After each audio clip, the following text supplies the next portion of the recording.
عزو السلام تانا تقبلوا فنونا مكتال تركبوا زخركم تعذبتنا هم يتوعلون لو ميرو عصر تخلت لكاتيت فرق معلتن فرنسا دالوه هاجراون زينة تحيز لكم قريبا زلو خادي بعبدي مكتالكم بخبرنا عدمكم فلما عرس زينة ኤርትራ በ38 ሀገራዊ ፌስቲቫል ባህልን ጥበባትን ህንዲ ተሳተፈላ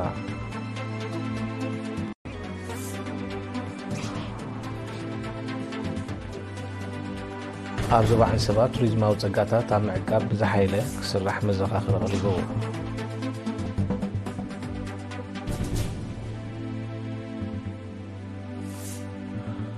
ኣብ ዞባ ባረንቱ ኣብ ኣገባባት ምብዛሕ ዘርኢ ደኒ ዝተተኮረ ስልጠና ተወዲቡ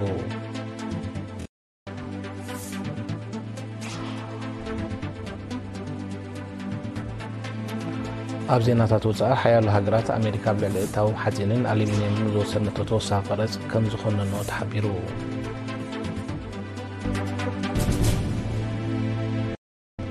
መንግስቲ ቻይና ኣሜሪካ ደሴት ታይዋን ትኩታትን ንጥፈታት ኣብ ምክያድ ተጸሚዳ ከም ዘላ ከሲሱ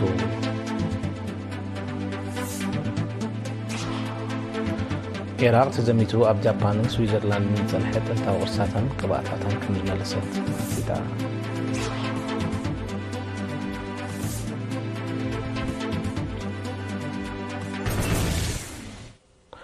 ዝርዝር ዜና ኤርትራ ብሸውዓተ ለካቲት ኣብ ዝተኸፍተ መበል 38 ዓለማዊ ፌስቲቫል ባህልን ጥበባትን ህንዲ 2025 ተሳተፋላ ኣብዚ ካብ 51 ሃገራት ዝተዋፅኣ ጉጅለታት ቲያትራዊ ባህልን ጥበባትን ተሳትፎ ዘለዎ ፌስቲቫል ጉጅለ ሃገራዊ ባህሊ ስብሪት ንያታዊ ባህልን ብዙሕነትን ብሄራት ኤርትራ ዘንጸባርቕ ካብ ተዓዘብቲ ኣድናቆት ዝረኸበ መሳጢ ምርኢት ኣቕሪባ ኣብቲ ምርኢት ኣምባሳደር ኤርትራ ብሪፓብሊክ ህንዲ ኣቶ ኣለም ፀሃይ ተረኺቡ ነይሩ ዕላማ ናይ ዝኽሳብ 23 ለካቲት ብዝተፈላለየ መሰናዶታት ዝቕጽል ኣህጉራዊ መድረኽ ሓደጋ ምህሳስ ዘንጸላልዎ ዘሎ መበቀላዊ ጥበባት ውርሻ ባዛር ፍርያት ያታዊ ኢደ ጥበባት ባህላዊ ሳዕስዒት ክሸና ምግብን ኣልባሳትን ምልላይ ኮይኑ ዓመታዊ ልዕሊ 1 ሚልዮን በጻሕቲ እንገድ እዚ ፌስቲቫል ዓመታዊ ምትሕባር ሚኒስትርታት ጉዳያት ወጻኢ ቱሪዝምን ባህልን ሪፓብሊክ ህንዲ ተወዲቡ ዝካየድ ኮይኑ ብደረጃ ዓለም ዝፍለጣ ጉጅለታት ያታዊ ትሕዝቶን ዘቕርባሉ መድረኽ እዩ ኤርትራ ኣብ ለካቲት 2023 ኣብ ዝተኻየደ ተመሳሳሊ ኣህጉራዊ ፌስቲቫል ባህልን ጥበባትን ህንዲ ተሳቲፋ ምንባራ ዝዝከር እዩ ኣብ ዞባ ዓንሰባ ዝርከብ ቱሪዝማዊ ቦታታትን ጸጋታትን ኣብ ምዕቃብ ብዝሓይለ ክስራሕ ሙያውያን ኣዘኻኺሮም ወኪል ኤሪናስ ፋንኬል ገብሬስ ንዘዳልዎ ጸብጻብ ኣብርሃም ዓንደማርያም ካቅርቦ እዩ ኣብ ዞባ ዓንሰባ ዝርከብ ጥንታውን ታሪኻውን ቅርስታት ብዝግባእ ዝዕቀበሉ መንገዲ ክናደ ኣብ ክፍሊ ቱሪዝም ሓላፊ ጨንፈር መጽናዕትን ምክትታል ቱሪዝምን ኣቶ ፍስሓ ሃብተ ጸዊዑ ኣብቲ ዞባ ገና ዘይተበርበረ ሓያሎ ቅርስታትን ኣስራትን ከም ዘሎ ብምግላጽ ብተፈጥሮን ብሸለልትነትን ቅድሚ ምዕናው ዘድሊ ኣቓልቦ ክወሃቦ ተማሕጺኑ ኣብ ሓልሓል ዝርከብ ዓርቱኽ ኣብ ኦሮታን ዞባ ኣስማጥ ዝርከብ ደብር በዓት ኣብ ቁኒዕን ዞባ ከረን ዝርከብ ሮም ኣርፍፍ ካልኣይ ኩናት ዓለም ዝተዛዘመሉ ጥንቁልሓስ ከምኡውን ኣብ እዋን ብረታዊ ረርቲ ውግኣት ዝተኻየደሉን ብጸላኢ ኣረሜናዊ ግፍዕታት ዝተፈጸመሉን ቦታታት ግቡእ ምክታልን ምዕቃብን ምዘይግበረሉ ታሪኽና ወለዶታት ኣብ ምትሕልላፍ ክፈጥር ከም ዝኽእል ኣሚቱ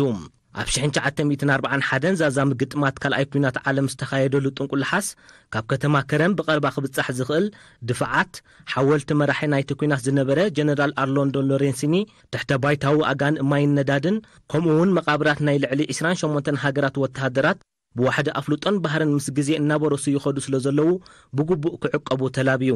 ካብ ክፍሊ ባህልን ስፖርትን ዞባ ዓንሰባ ወይዘሮ መርየም ዓብደላ ብወገና ኣብቲ ዞባ ዝርከብ ዝድህሰስን ዘይድህሰስን ጸጋታት ንምዕቃብን ናብ ወለዶታት ንምስግጋርን ቀጻሊ ንጥፈታት ከም ዝካየድ ብምሕባር ኣብ ቀረባ ግዜ ዝተኻየደ ዓውደ ዘተን ንዕኡ ስዒቡ ዝተዳለወ ናይ 5 ዓመት ስትራቴጂካዊ መደባትን ናቱ መቐጸልታ ከም ዝኾነ ገሊጻ ወይዘሮ መርየም መወዳእታ ምዕቃብ ጸጋታት ብዝያዳ ዝምልከቶም ኣካላት ይነጥፍሉ እኳ እንትኾኑ ኩሉ ዜጋ ሓላፍነት ከም ዘለዎ ብምግንዛብ ኣብ ምሕላውን ምክንኻኑን ሓድሽ ነገር ክርከብ ከሎ ድማ ቁልጡፍ ሓበሬታ ኣብ ምሃብ ምትሕባሩ ከዛይድ ኣዘኻኺራ ኣብ ዞባ ገልዓሎ ኣብ 2024 ክራማት ባሕርን ከበሳን ህጡር ስለ ዝነበረ እንስሳ ዘገዳም ኣብ ጽቡቕ ኩነታት ከም ዝርከባ ሓላፊ በዓል መዚ ኣግራብ እንስሳ ዘገዳምን ኣቶ መሐመድ ኣሕመድ ሓቢሩ ክራማት ባሕሪ ዶንጊ እኳ እንተጀመረ ድሒሩ ብዝተረኽበ እኹል ዝናብ ግና ዝበዝሐ ከባቢታት ናብ ሓምላይ ተቐይሩ ከም ዘሎ ዝገለጸ ኣቶ መሐመድ ከም ውጽኢቱ ከም ሰገን ኤራብ ኣድጊ በረኻ ዕንሹ ዓንዶሊን ካልኦት እንስሳታት ዘገዳምን ኣዕዋፍን ብብዝሒ ይረኣዩ ከም ዘሎ ብሪሆም መበቆላውያን ኣግራቡ ናብ ጽቡቕ ኩነታት እኳ እንተሃለዉ ብገለ ከባቢታት ሓሊፉ ብርሰት ከም ዝረአ ዝተቐሰ ኣቶ መሓመድ ዘይሕጋዊ ንጥፈታት ምፍሓም ከካይዱ ዝተረኽቡ ሕጋዊ ስጉምቲ ከም ተወስደሎም ገሊፆም። ኣቶ መሓመድ ኣሕመድ ኣብ መወዳእታ ህዝቢ ተኸባቢ ኣብ ኣገዳስነት ዕቃብ ኣግራብ እንስሳ ዘገዳምን እወታዊ ርድኢት ስለ ዘለዎ ንቑሕ ኣበርክትኡ ክዕዝዝ ኣዘኻኺሩ።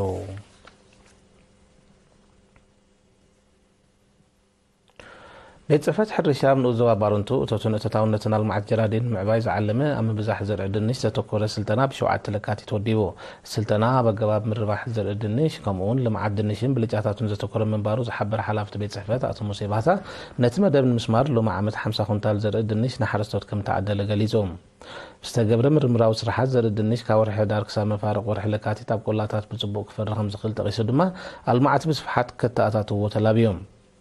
ነቲ ስልጠና ዝሃቡ ላዕለዎት ክኢላታት ልምዓት ኣሕምልትን ፍረታትን ብወገኖም ኣልማዓት ጀራዲን ናብ ከባቢኦም ዘሎ ፀጋታት ማይን መሬትን ብግቡእ ተጠቒሞም ርቡሕ ምህርቲ ንምርካብን ዘርኢ ድንሽ ንምትእታው ብዛዕባ ክተለዎ ዝግባእ ሜላታት ሰፊሕ መብርሂ ድሕሪ ምሃብ ሓረስቶት ሚኒስትሪ ሕርሻ ዝተጸንዑ ምሩፃት ዓሌታትን ወለዶታትን ብምትእታው ኣብ ምህርቶም ዓይነታዊ ለውጢ ከምፁ ኣተሓሳሲቦም። ምርባሕ ዘርኢ ድንሽ ኣብቲ ዞባ 2015 ከም ተኣታተው ዝሓበረ ሓላፊ ልምዓት በቑሊ ኣብ ዞባ ጋሽ ፓርክ ኣቶ ጎይቶኦም ሃይለ ሚካኤል በወገኑ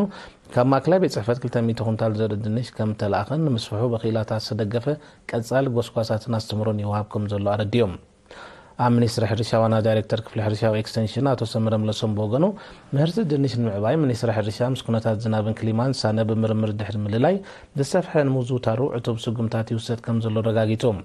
ሰልጠንቲ መወዳእታ ሚኒስትሪ ሕርሻን ዝወሃቦም ኣስተምሮታትን ዝግበረሎ ትብዓን ድሕሪ ምስጋና ድንሽ ንምትእታው ወርቲዖም ከም ዝሰርሑ ኣረጋጊፆም። ኣብ ንዙባ ዓዲ ቀይሕ ኣብ ምክንሻብ ደቂ ኣንስትዮን ካልኦት ጎዳእቲ ልምድታትን ዘተኮረ ጎስጓሳት ንነበርቲ 17 ምሕደራት ከባብን ተምሃሮ ማእኸላይን ካልኣይን ደረጃ ተኻይዱ። እቲ ኣስተምህሮን ውድድር ሓፈሻ ፍልጠትን ዘጠቓለለ ጎስጓስ ኣፍልጦ ሕብረተሰብ ብምብራኽ ውፅኢታዊ ስራሕ ንምዕማም ዝዓለመ እዩ። ብ6 ለካቲት ኣብ ምሕደራት ከባቢ ሃዳሙ ሕሽመለ ዕናቡርን ሓይነባን ኣብ ዝተኻየደ ልዕሊ 500 ህዝቢ ተሳትፎ ጎስጓስ ሓላፊት ቤት ጽሕፈት ዕዮን ማሕበራዊ ድሕነትን ኣብቲ ንኡስ ዞባ ወይዘሮ መድሃኒት ግርማይ ምንሳዕቤና ተሃሳይ ልምድታት ድሕሪ ምዝርዛር ብንቑሕ ተሳትፎ ሕብረተሰብ ምውጋዱ ከም ዘድልኣ ገንዚባ። ሓላፊ ኣገልግሎት ጥዕና ተወልደ ኣብ ግብረ እግዚኣብሄር ብወገኑ ምውጋድ ጎዳእቲ ልምድታት ንኣካላት መንግስትን ሰብ ሞያ ጥዕናን ጥራይ ዝግደፍ ስለ ዘይኮነ ኩሉ ኣካል ብንቕሓት ክሰርሓሉ ኣተሓሳሲቡ። ዝኸርኩም ተዓዘብቲ ስዕብ ዜናታት ወፃኢ ደጊምና ንምክታልኩም ብክብሪ ንዕድም።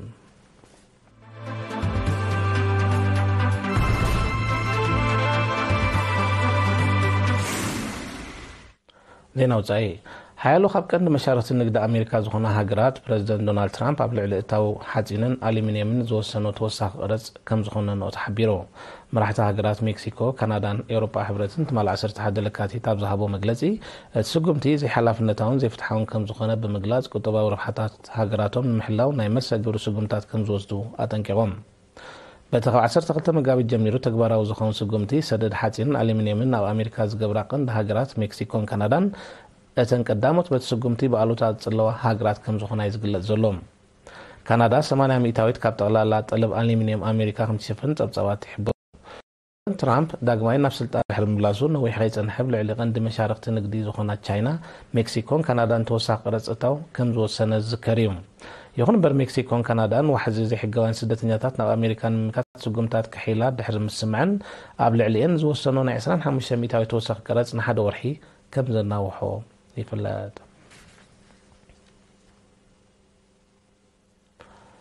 መንግስቲ ቻይና ኣሜሪካ ወሽመጥ ደሴት ታይዋን ተኸታተልቲ ንጥፈታት ኣብ ምክያድ ተጠሚዳ ከም ዘላ ከሲሶም። መንግስቲ ቻይና ነዚ ክሲ ዘቕረበ ኣሜሪካ እጀትኡ ኣብ ዝኾነ ክፋል ባሕሪ ምብራቕ ቻይና ዝኾነ ወሽመጥ ታይዋን ክልተ መራኽብ ኩናት ከም ዘንቀሳቐሰት ብምውቃስ እዮም። ሰራዊት ቻይና ኣብ ዘውፅኦ መግለፂ ስጉምቲ ጌጋ መልእኽቲ ዘመሓላልፍን ዞባዊ ፀጥታዊ ሓደጋ ዘዕርግን ከም ዝኾነ ፍሊጡ ኣሎ። ብዘይካዚ ሰራዊት ቻይና ናይቲ መራኽብ ሳልን ንምቁፃርን መራኽብን ነፈርቲ ኩናትን ኣብቲ ከባቢ ከም ዝለኣኸ ገሊፁ። ሓይል ባሕሪ ኣሜሪካ ብወገኑ ተን መራኽብ ኣብ ሃገራዊ ማያዊ መስመራት ከም ዝነበራን ንቡር ወታደራዊ ወፍሪ ከም ዘካይዳን እዩ ሓቢሩ ዘሎ። ኣሜሪካ ወሽመጥ ታይዋን መራኽባ ክትንቀሳቐስ ድሕሪ ዳግማይ ምምፃእ ፕረዚደንት ዶናልድ ትራምፕ ናብ ስልጣን ንፈለማ እዋን ከም ዝኾነ እዩ ዝግለጽ ዘሎ። ኣሜሪካ ናብቲ ከባቢ መርከብ ውግእ ከተንቀሳቐስ እዚ ናይ ፈለማ ከም ዘይኮነ ዝጠቐሱ ጸብጻባት ቻይና ብተደጋጋሚ ክትቃውሞ ምጽንሓ ይረድኡ። መንግስቲ ቻይና ደሴት ታይዋን ولونته مخانا بتدغاغام بمنصار امريكا بتناصل مس محدارتا دسيت تغبرو زخون عينت وتادراوي دبلوماسياو نغداون زمدناتات متئتاو ابل ولونتن مريتاو حدنتن مخانو بمغلاص كقامون كخوننون مصنحو يفلات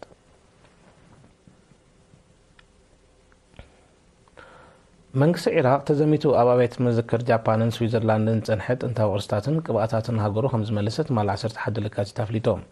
እቶም ጥንታዊ ቅርስታት መንገዲ ኣብ ከተማታት ቶኪዮን በርንን ዝርከብ ኤምባሲታት ኢራቅ ከም ተረከቡ እዩ ዝሕበር ዘሎ ሚኒስትር ጉዳያት ወፃኢ ኢራቅ ኣብ ዝሃቦ መግለጺ እቶም ቅርስታት ንሃገራዊ መንነትን ጥንታውያን ስልጣኔታትን ኢራቅ ዘንጸባርቑ ከም ዝኾኑ ሓቢሩሎም መንግስቲ ኢራቅ ኣብ ዝሓለፈ ወርሒ ሐምለ 2024 ነቶም ተዘምቱ ቅርስታት ናብ ሃገሩ ንምምላስ ምጃፓንን ስዊዘርላንድን ኣብ ስምዕ ከም ዝበጽሐ ጸብጻባት ይሕብሩ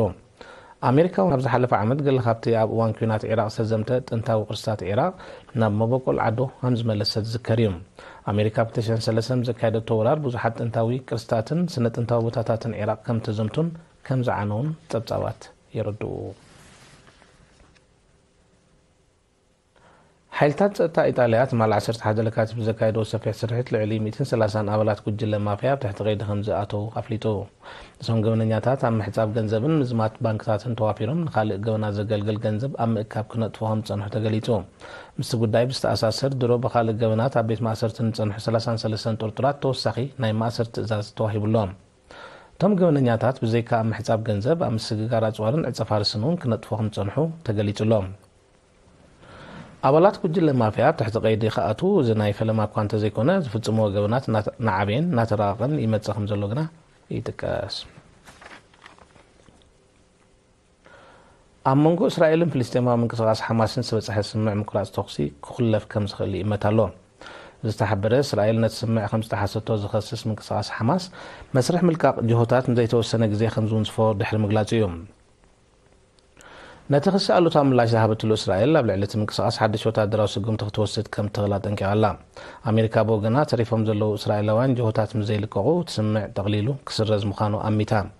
መስርሕ ምልዋጥ እሱራትን ጅሆታትን ዝመጽእ 15 ለካቲት ክቕጽል መደብ እኳ እንተሎ ብመሰረት መግለጺ ሓማስ ግና እቲ ውጥን ክትግበር ከም ዘይክእል ተፈሊጡሎም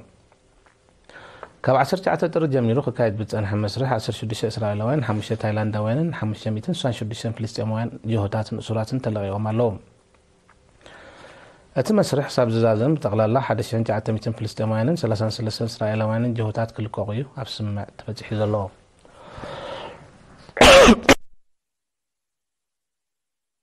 ብጂኦፖለቲካዊ ጉዳያት ተፈሓፊሐን ዘሎ ኣሜሪካን ሩስያን ኣብ ህንዲ ዝካየድ ዘሎ ምርኢት ነፈርቲ F35 ከምኡውን S57 ዝዓይነተን ናይ 50 ወለዶ ነፈርቲ ኩናት የሳትፋ ኣለዋ ክልቲአን ሃገራት ኣብ ከምዚ ዓይነት ኣጋጣሚ ነተን ነፈርቲ ንምርኢት ከቕርባ ንፈለማ እዋን ምዃኑ እዮም ጸብጻባት ዘርድኡ S57 ከምኡውን F35 ዕላምአን ናይ ምውቃዕ ልዑል በቕዓት ኣብ ርእሲ ምህላውን ብራዳር ክኽሸፋ ዘሎ ተኽእሎ ትሑት ምዃኑ ወታደራውያን ክኢላታት ይጠቕሱ ድሕሪ ምውላዕ ኩናት ዩክሬን ናብ ቀጥታዊ ረፅሚ ከይኣትዋ ዘስግእ ኣሜሪካን ሩስያን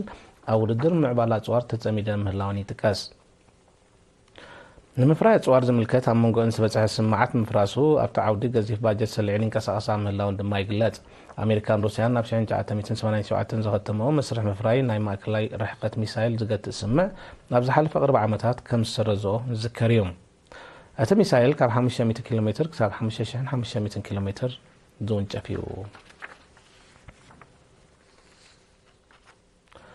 ኢራንን ቱርክሜኒስታንን ቁጠባዊ ዝምድና ንምድንፋዕ ዝሕግዝ ብርክት ዝበለ ስምዓት ከቲመን መራሕቲ ክልቲአን ሃገራት ማል 11 ለካቲት ኣብ ዘካየድዎ ናይ ቴሌፎን ዝርርብ ሃገራቶም ኣብ ምዕባል ፀዓት ንግዲ ወፍርን ፀጥታን ከም ዝተሓጋገዙ እዮም ኣፍሊጦም ክልቲኦም መራሕቲ ብፍላይ መዳያት ነዳድን ኤሌክትሪሲቲን ፀንሐ ምትሕግጋዝ ክሰፍሕ ምዃኑ ኣረዲኦም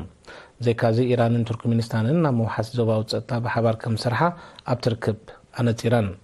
كما كانت تسمع تا زداوبن استراتيجيكاو بحري كاسبيان نمحلاو بعتب كم سرحه قليتنا لوا ظهوركم تعذبت زيناتات النظام عرسا زينة كدقملكم إرترا مبل 38 هاغورا فيستيفال ባህልን ጥበባትን ህንዲ ተሳተፋላ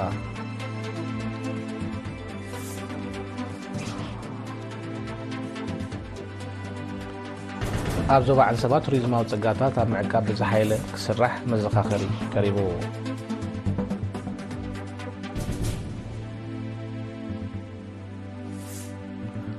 أمنو زبا بارنتو أبا قبابات مبزاح زر الدنيش زتكور سلطنة توديبو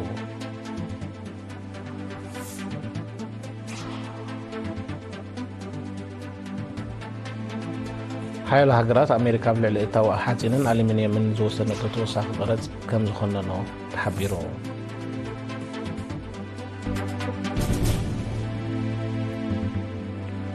መንግስቲ ቻይና አሜሪካ ውሽ መለሰ ታይዋን ተኽታኽን ፈታታ መክያት ተጸሚዳ ከምዘላ ከሲሶ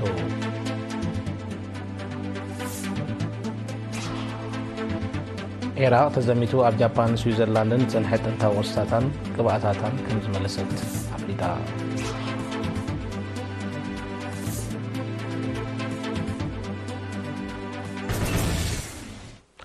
بارك زخركم تعذبتن الساعة سجالو زيناتات أبسزازي ملوس لما كتالكم نمزقن مسترف مدواتنا نحدقكم بوغنا برهم عاتي